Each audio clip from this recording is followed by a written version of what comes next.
Who's taking the class?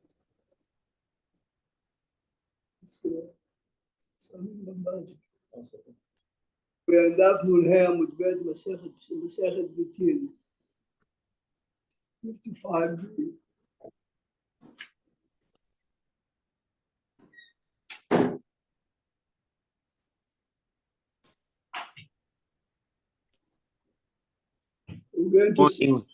Good morning. Masechet Gittin, Daf Nun Hey Amud Bet on the bottom. It's a story that everyone knows regarding Yerushalayim. But as always, there are many, many ways to interpret the story, to see certain details. Because in previous years, we didn't pay. Amar Rabbi Yochanan, remember, Chachamim understand that every major tragedy, the Crusades, the Holocaust, the pogroms, Yom Kippur War, the current tragedy has to come for a reason, not because of Hamas, not because of the Germans, and not because of the Crusaders. It's us. So they're trying to learn a lesson. Listen to the pasuk that they are taking. Ashrei Adam mefached tamid. Not mefached, maybe Hamadani will be the mayor of New York. Mefached, he should look at himself and be worried. Umakshe libo yipol bera. So the simple interpretation of the pasuk is, and who hardens his heart, he's immune. He has all the historical explanations why Germany took over Europe, why we were the main target of Germany. He has a major understanding why Hashem Shmerenu, who was a Yom Kippur War, this general, that general. Maksheli Bo means he's afraid to learn the lessons. This is the way the Maharsha learns. Here the Gemara right away is giving us three major tragedies. Here, okay, the first one we heard many times, we're going to see it again. Akamtza ubar kamtza, Charuv Yerushalayim. In a minute, we'll go to the story. Atarnegola v'tarnegolta charuv tu malka. Later in the Gemara this week, we might see one of the strong cities in Israel was destroyed because of a small incident. Shaka the Rispak Charuv Beit. Says the Yerushalayim is destroyed. But half of 3/4 of Israel, some very strong cities are still on. Why don't you learn the lesson from Yerushalayim? Says the Maharsha, this is Umakshe libo yipol bera. Why don't you learn? Why did Yerushalayim was destroyed? Why is Beitar not learning the lesson? This is the way the Maharsha learns. Why the Gemara brings the three psukim, the three cases together. Now, when the Gemara tells us here that Akamtza ubar kamtza charuv Yerushalayim, it's like you see the tip of the iceberg, yes? Chachamim are saying that this is not a single case, that because of that, tens of thousands. If a story like that happens, it shows us that the apple was rotten from before. This type of a story is showing us, look, what not paying attention to each other can bring. Now, are you aware that Kamtza or Bar Kamtza have the same name, no? Maze Bar Kamtza, Maze Bar. The son of. Can you tell me why is the father part of the story here? Let's start reading the story. The Ahu Gavra, there was a man, the Rachmei, his good friend, was Kamtza. Ubal Devavei, the man that he hated, bowel cancer. Why is the father, or why is this man cancer? Why is the good friend part of the story?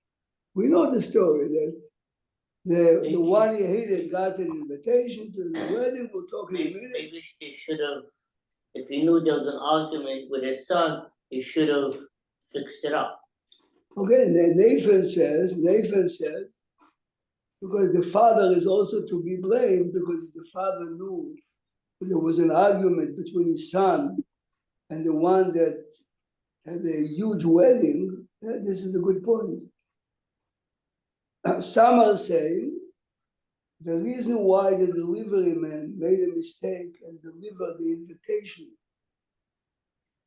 to the son who the host hated is because of his father. He had an invitation. The family name is almost the same. Yeah?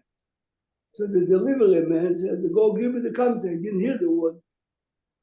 But the main reason that the Maharshal gives us is, let me ask you a question. You have someone in your building or your neighbor that you really hate. I mean, you see in the Gemara that they really hated each other. And you get an invitation. Rani, what would you do? You got an invitation to the wedding. But remember, this is not, you had an argument in shul, and each one of you raised the voice, and you never spoke to each other again. You see from the rest of the story, as you know, that these people really hated each other. You got an invitation to his son's wedding. You answer the question, I would go. You would go. I would go. And what do you think? Why? Maybe he's reaching out to make peace for all I know. I'm just showing up. He invited me, I'm gonna come. I'm not gonna be the wrong guy by not showing up. Right. So Rani says, he's a good man. Maybe his son is getting married. He decided to make peace. Some are saying, along your lines, he knows my father very well. He and my father, remember the host, and my father are the best friends. Perhaps he decided to invite me as a way, yes, as the son of my father, and it's an opportunity for me to do peace. If you take this position, it means that when this Bar Kamsa comes to the wedding in his mind, we're going to shake hands. Yeah. Otherwise, I have two volume books, very, very big volumes. Shlamim Mitzion, איש חשוב מאוד בבני ברק, איש קדוש באמת. A man comes to him, a member of his community, and he says, listen, listen carefully. You spoke to us a few times about being melamed zechut. You know, you see someone doing something wrong, try to see the positive. So the man is asking him as follows, you hear? As follows. I have a neighbor in the building that we really had many, many serious arguments. I got an invitation to his son's wedding, Rani. I opened the envelope is empty. Oh. Envelope is empty. He's asking the rabbi, remember this is a serious rabbi, not elected by the board, or am I obligated to think that he really invited me and they forgot to put the envelope? Or the exact opposite. Not only I'm not inviting you, Slap in the face. I'm slapping on your face. Wow. The rabbi says, you hear? If you ask me, most likely he wanted to invite you, and they forgot to put the envelope. I mean, it sounds a little crazy. You realize how often did you ever get there? Anyway, listen to this. The rabbi says, after the man left, I felt maybe I'm wrong. He says, the next day I got an invitation to a wedding and the envelope was empty. Oh. That's right. He says, I went to the guy. I said, here, this, look, my name is on the envelope. Nothing. The envelope is empty. which means this Bar Kamsa, commentators take the position that Rani said, he felt this is an opportunity for him to hate to the host to make up. Friday afternoon, I took my wife to Dr. Zimba. He happens to be our doctor, he happens to be our friend. Otherwise, I'll never have guts in upstate New York to go visit him in his private house. Okay, so we sit, we talk this, that. Then I noticed, here it is, his wife, Bli Ayin Hara, they have 7 kids, so all the Shabbat candles are lit. But I realized that he didn't accept Shabbat because it's 3 hours before Shabbat. Yeah. So as a joke, I turned to him and his wife, I said, Doctor, I see that you are mehader in Kavod Shabbat. He says, whoa, he runs and he blew all of them. Now, how come the candles were lit? How come? When he prepared, Hatavara Nerot. exactly, as a very good husband, he prepared the candles.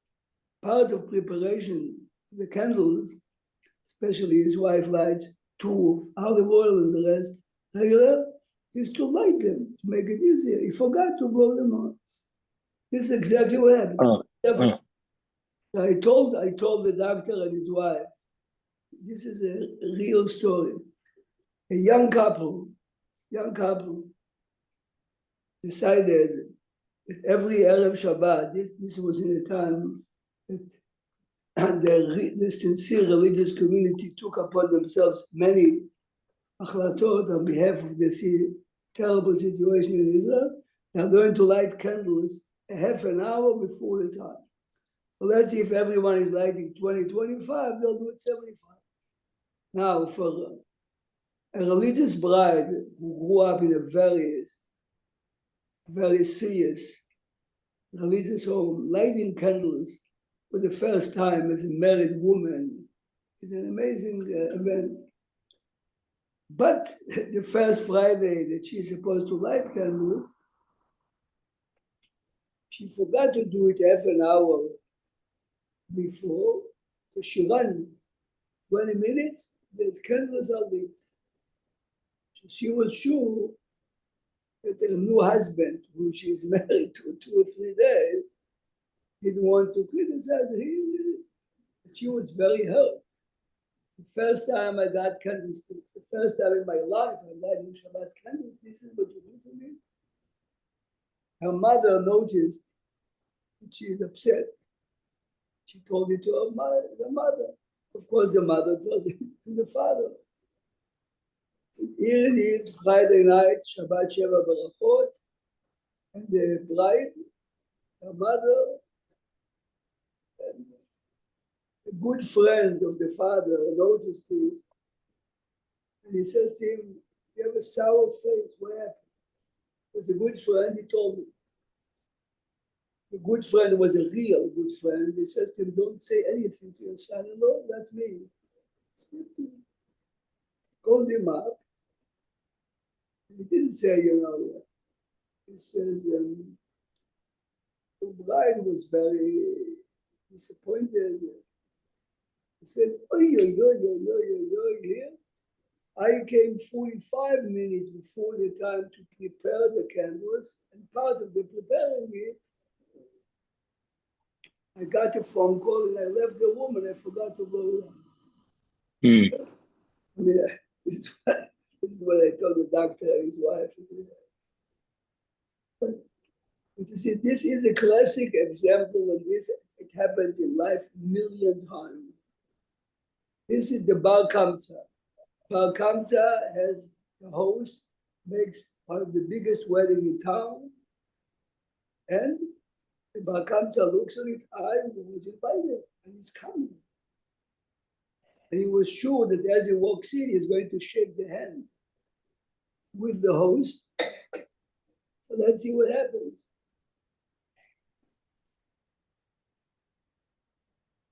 Ahu Gavra Rachbei, his friend was Kamsa, Bar Devabe, Bar Kamsa. Avad Seudat. So you have to understand that the man had to be a very important man, because you see later in the story that Gdolei Yerushalayim was sitting there. Yes? The Gdolei Yerushalayim came, and the Gemara says in Sanhedrin that the real great people never sat in the meal unless it was a special meal. See, this guy, Amar le Shamei, says to his Shamosh, Zil, go. Aitel Kamsa, go. Remember, this is a verbal invitation. Invite my good friend Kamsa. I mean, I'm adding the word, my good friend. He said, Kamsa. Azal, the messenger, by mistake, Aitel Bar Kamsa. He invited Bar Kamsa, the son. Ata, the host, Ashkechei, Havayati, found the man he hates very much, sitting down is one of the guests. And remember, this is not like today, that you send 800 invitations for social reasons. This was an important wedding, and sitting is not you are crowded around the big table, you sit. אמר לי, בכדי ההוא גברא, בר דבבא, ההוא גברא. This man here, remember, Amar is, we hate each other. My bite, what are you doing? And you can imagine how shocked Bar Kamsa was. If he assumed, like Rani assumed, this was an invitation to make nice to each other. Kum tuk. Get up. When you realize the difficult situation, because if he gets up, it's obvious to everyone. Amar le'yoil ve'atai, I'm here already. Shavkan, let me stay. Ve'ya'ivna lach mei, ma de'achina b'sheltin, I'll pay. Every portion is $150, $250. Amar le lo, I'm not. Amar le ya'ivna lach mei pauda de seudat. You imagine I'll pay for half of the wedding. And again, you assume that this was a big wedding. Amar le no. Amar le ya'ivna lach mei kula seudat. The whole wedding. First of all, you realize that this Kamsa or Bar Kamsa, or at least Bar Kamsa, is a wealthy man. The man is willing to pay for the entire wedding for the bride. Just to stay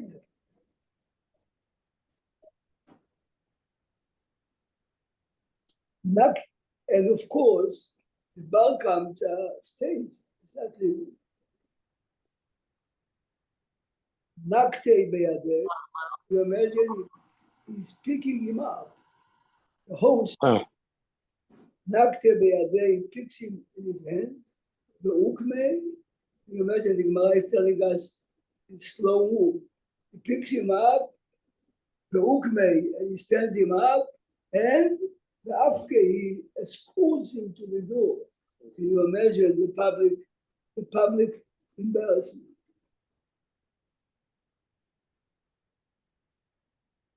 Now, this fellow, the Bar Kamsa, it was humiliated. Amar, Oil vehavu yatve Rabbanan, since there were Talmidei Chachamim there, Velo Machubei, should have told him, please don't do it. Shma mina, kanichalo. Obviously, they agree. If so, Ezil Eichul Be'ukutza Be'malka. If so, I'm going to Rome and make up a story against the Jews. This is the story, basically. I mean, the rest we're going to read. The question is, why didn't the rabbis say anything? Honey, what would you say? Why didn't the rabbis say anything? To quote you, Rabbi, it's a good question. It's a very serious question. Yeah, Yeah, I don't know. It's hard to tell. You imagine we you see are something happen, you want to cool things off. You want to try to see how can we work this out here. Let's take them aside, see what we could do. But didn't happen for some reason. Now, you understand that if the host refused to be paid for the entire wedding, obviously there is a serious animosity. Yeah. Yeah. I'm asking you now. Remember this. I'm making it up now, of course. You have the only doer. Rabbi, Have ever seen? Rabbi, I'm sorry. Ever seen it? Hey, you have the only doer. You prepare the wedding for a long time. A man you really hate comes to the wedding. Basically, he spoils a wedding. Yes? Of course, it would be very nice if he keeps him there. But somehow he couldn't. Can I really interfere if I don't know what went on between the two? Of course, I'm making everything I said I made up. Yes? Yeah, but it says Michu.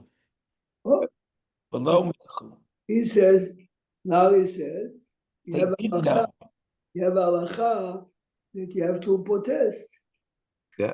Now, the question is, we read in the Rambam more than once that when you rebuke someone, don't do it in public. Yeah. Now, to be moche means, remember, this is the podium, yes? Because otherwise, I'm asking you in today's day and age, you go to a wedding and on the other side of the room, this story happens. The chief rabbis are sitting on the other side. How did they know what happened? Obviously, this fellow sat down, this Bar Kamsa sat in a very near, what we call today in the Mizrach, the important place. Obviously they saw it. To say anything is perhaps rebuking. If they knew about it, and then the question is, did they know about it and then do nothing? Okay, no, but the question is, Rabbi, I would feel that yeah, what do you say, Ike? Bar Kamsa is more upset at the rabbis than he is at the host. Because why would he go to Rome and go and want to do it? Because it's against the Jewish people. If this is what the rabbis don't know how to handle that situation, then they're all guilty. Right. That's his thinking. Many people say, I mean, you realize that this Bar Kamsa is willing to sacrifice 1 million people in Jerusalem. Why? Because someone took me out of the wedding in a very. You realize that the man was, to say a jerk is a compliment, yes? Of course, yeah. Perhaps this is a man that they knew. And they realized, but the reason it's written this way is to teach us a lesson. Mm. But it's a very difficult lesson. And the lesson is, remember, when should the rabbi interfere? When he picked him up, they should come to him. Can you imagine what was the blood pressure of the host when he picked him up? And imagine, Shlomo Zalman Auerbach says, can you please let go? Rabbi, where did I read someplace? Never talk to somebody when they're enraged. You can't reason with them. Good. Yeah. I see you're learning Pirkei Avot and Shabbat. Yeah. Don't ever comfort a man when he's angry. So maybe that was the wise move. Yeah, but if you read the story, when they didn't pay attention, it wasn't before when he sat down, it was after he was thrown out. So how did he know? This is a good point. I mean, if it's such a big battle and it's a small little town, or it's a big town and everybody knows, and I mean, that's what the story seems to be Right. implying. Seems to be a big, because the wedding was big and the Gdolei Yerushalayim, the big people were there. It's very, very difficult. It's very difficult, but there are many explanations. Try to defend, but the point is, the Gemara is writing it to tell us that it's our obligation, especially people in the position of power, or power out of power, or power of respect, is to say something. Here's another option, Rabbi. The rabbis could have followed the man out the room and say, listen, he's enraged. He's not reasonable. Please calm down. We'll work it out later, tomorrow, next day. He'll be calmer, you'll be calmer. Let's make peace. Good. Ronnie, that's the point that I was making. The Yeah. rabbis. No, I was could have wondering, that made- may have been their option. What does it mean, Shema Minei Kanicha Lahu? Oh, they are comfortable with the case, which means they are comfortable with my humiliation. Oh, that's what he's saying. That's what Yeah. that's what he's Yeah. thinking, Rabbi. Is that the lesson? That's what Rabbi. That's what Bar Chamsa is thinking, that they're comfortable with my humiliation. זה פירוש המילה, Wow. Many years ago, many means Mistama, probably 60 years ago, maybe 70. There's a famous sprinter, the very famous essay that Rav Soloveitchik gave in one of the Yortzeit Shiurim, and the name of the printed essay is Madodeich Midod. Madodeich Midod. I didn't, what was it? Madod. Yeah, he done. It's a pasuk in Shir HaShirim. Oh, I couldn't hear. Yeah, sure. Okay, okay.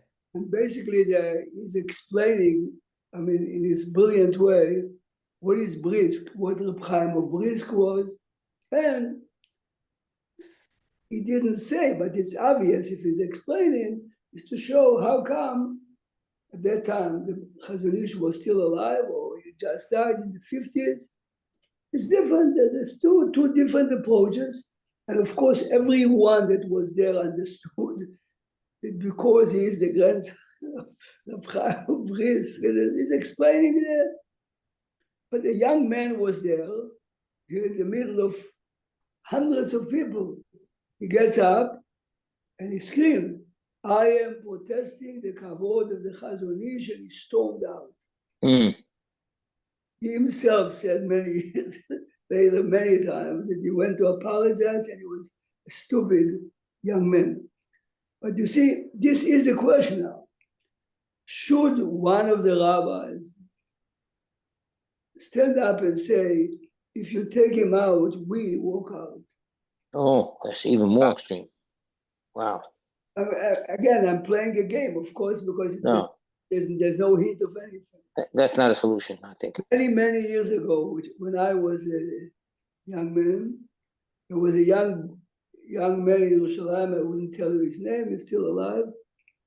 Remember, we're teenagers in the 20s. This kid knew Shas. The kid was 23, 24, and everyone knew. You can ask him whatever you want, which means he put 18 hours a day for many years. There was a mega wealthy man from Antwerp that was looking for a special son-in-law. And he decided that this fellow would be his son-in-law. And they got married. But I'm not saying anything, but I'm saying it anyway. She was a European spoiled girl that her father was, but mega means, I'm talking now in the early 70s. And the marriage didn't do well. And she begged her father to break the marriage. Her father couldn't do it. It would be the biggest humiliation. She is pregnant, she has a child, and she still begs her father, I can't. Which means she respects very much that he learns 17 hours a day after the wedding, but this is not the lifestyle and vision of marriage that she had. And her father told her, absolutely not.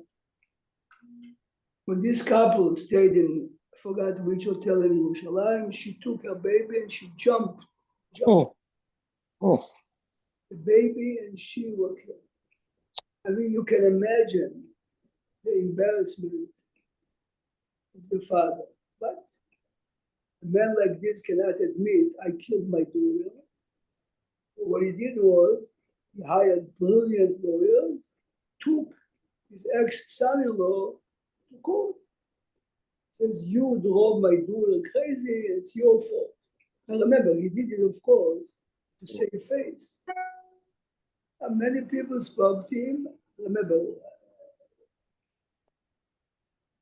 he cannot cancel his accusations because otherwise his life is over. I killed my daughter and my grandson, and it looked like it's going to court. Meantime, his other daughter, who lived in Antwerp, happily married, had a baby boy. At that time, the Ger Rebbe at that time was in Simchibuni Malta. Was in London to visit Hasidei Gur.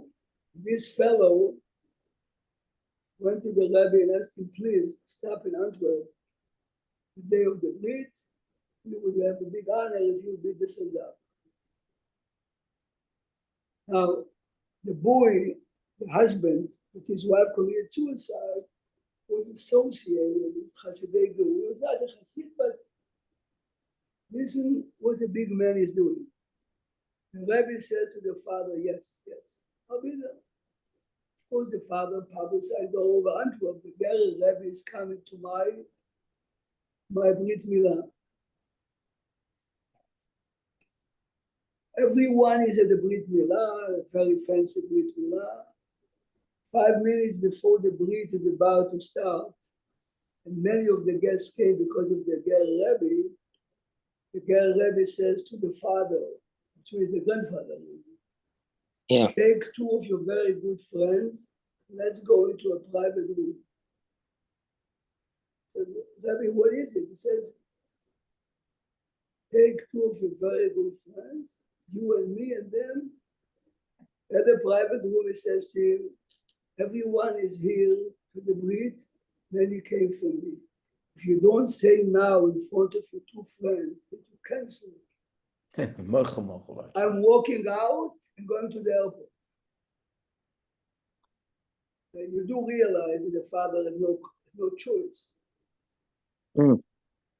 You realize he took 2 of Yes, see, you're telling the story in a very funny way because unfortunately there are not too many Gerer Rebbes and no Shlomo Zalman Auerbachs anymore, and that's the problem. And I'm showing you that sometimes you have to use your wisdom, your Mm. courage, and your honor to cut things on the spot. And of course, who's going to do that today? Who's there to do that? Yeah, but this is it. No way. I'm thinking of the mind of the Ger Rebbe. When he agreed to go, it's almost like an endorsement of this man who was perhaps done survey things. Well, Like yeah, he was yeah, looking to yeah. get posted, so to speak. But It's Ger Rebbe went exactly- around the corner and put him in that spot. The idea was That's why he was the Gerer Rebbe. Yeah. I'm coming from London to Antwerp for you. You know what I mean? Yeah, endorsement like. He realized what he's going to do, and this thing it's quiet since then. I think young man. I mean, today is not young man; he's almost my age. I think lives remarried. He lives happily in Spring Valley. Wow. The Mashgiach of Yeshivat Lakewood. You listen to a verse, but again, you have to know the real life. A girl, a mother and a daughter are coming to him and says, my daughter was not accepted. Obviously, she was not the best student at this. She was not accepted to high school and she was over. And, she's crying and the mother is crying. There's a widow and an orphan.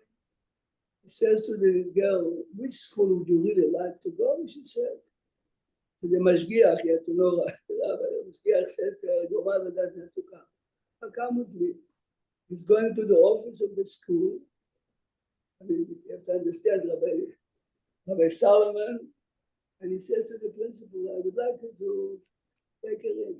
And he says, we have certain standards, all this. And he was not lying. Rabbi Solomon says, you have to know Yiddish. You can't me, you know who I am? I am staying here in the office all day. until she was registered. Says, I am here.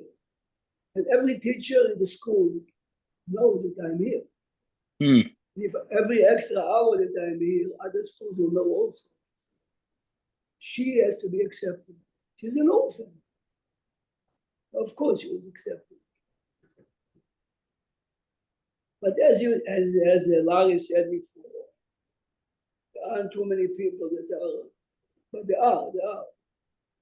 Rabbi Prague, Yeah.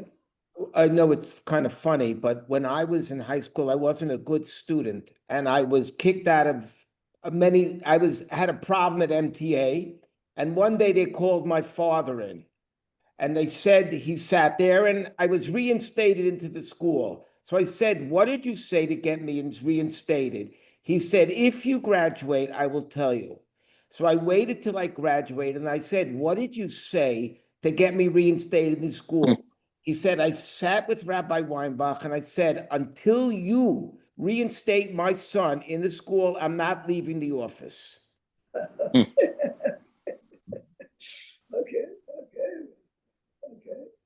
But, They both had wisdom. The rabbi and your father both had great wisdom. I don't know about that. Thank you, Ram. but this is the reason why the Gemara is telling us. Why is this part of the story? It's a story. And the Gemara says, we don't know exactly why they didn't, and we don't know what they could have done. But the Gemara is hinting to us that something could have been done, perhaps. And Yeah. you have many, this is a piece of Gemara that there are many people, many real great commentators talk about it. You see, Rabbi Prague? The reason it's written is exactly to teach us that lesson. Yes. You see people, sometimes you see people and you don't realize how they're suffering. Today, in the paper this morning, I thought of you because we both visited, when we were in Eretz Israel, that place where the Rabbanut takes care of the bodies. Yeah, Shura. Shura. So this morning, they reported that a person who worked for Shura killed himself. Oy. And you know why? He cannot. Stress. The fellow. Sometimes we don't see what's in front of us, and you don't realize what one thing could have done. Not that we could have done this, but the kamsa bar kamsa. Sometimes we have to stand up, but we don't because it's easier not to. But this is exactly the point, He actually had to be a frum boy because not a frum boy was working in Shura. He's definitely a religious guy. Right. Like it can break your heart hearing that story. Imagine how many months he was suffering until he had. Imagine the whole family today. Yes. That they don't count as a soldier who died, but that is a soldier who died. Right. We have today in general society, most of the youth, or a big portion of youth, has feeling with anxiety, and there are many potential suicides that are Ronnie, when he saw Ronnie, we could never, because we were there and they only heard about it. Yeah. You could see it, and we were there after a lot of it was, you could, Anyway. How could he function? It's not normal that they did this. Someone who does taharas every day. How did they do? In charge of the place told us that after 7, he couldn't come home and see his son and hug them. The white blanket was a son. He says every time he moved, there's a concept in the secular world which is you can't unsee something. You can't unsee it. Right. No, but remember, the story is written here for a reason, also to show us the level of hate. Right. Yeah. People can have. We'll continue tomorrow the Gemara. We'll go into some other stories now. Rabbi. Thank you. Thank you, Rabbi. Thank you, Rabbi. I had my own match open, but we got a whole other world today. Yeah. Have a great day. Thank you. Have a good day, gentlemen. Bye, Zyke. Bye. Good day,